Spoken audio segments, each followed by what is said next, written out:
Ẹ káàbọ̀ sí ìtàn Ifá ilé tẹ́ kò gbọ́ rí lẹ́ẹ̀kan sí ilé tí a ń pè ní Ifá Untold Stories.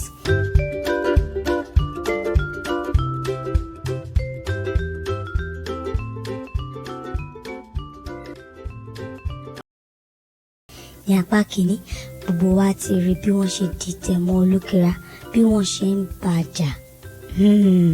Ẹ̀jà ṣáwá àrọ̀ kò gbẹ́yìn.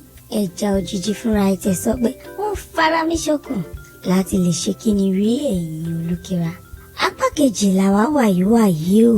Wọ́n lé Olúkira tèfètèfè kúrò ní ìsàlù omi. Ní Olúkira bá bára rẹ̀ ní agbede méjì, ayé òun ọ̀run.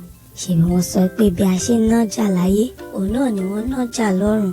Bí a ṣe ní ilé ní ayé, bẹ́ẹ̀ náà la ní ilé ní ìkọ̀lé ọ̀run. Agbede méjì ayé òun ọ̀run ni Olúkira bára rẹ̀ ló bá ń wo òréré.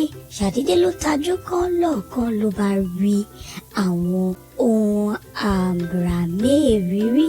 Nígbà tó tajú kan oríṣiríṣi ilé aláràǹbarà, àwọn ohun tí ó rẹwà tí ó wà ní àjùlé ọ̀run. Bí Olúkira ti ṣe ń tẹ̀lé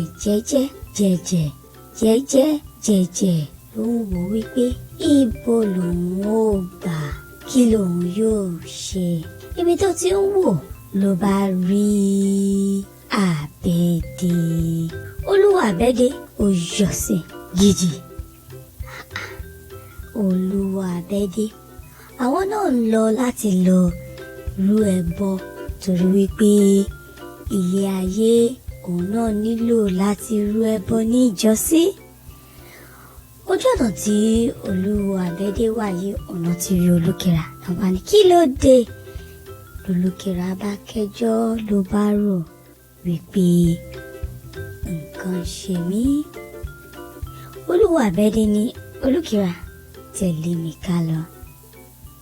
Tẹ̀lé mi ká lọ, tẹ̀lé mi ká jọ, tẹ̀lé mi ká jọ lọ, tẹ̀lé mi ká jọ lọ o. Tẹ̀lé mi ká jọ lọ, Olúkira o, tẹ̀lé mi ká jọ lọ.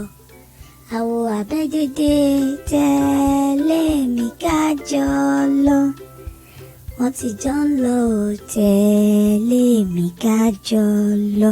Ibi ìlà òrìmọ̀ ní ìní tó pàdé wa ní apá kẹta ìtàn Olúkira. Tèmi tí ń tòótọ́ Ìyá Èjìdé.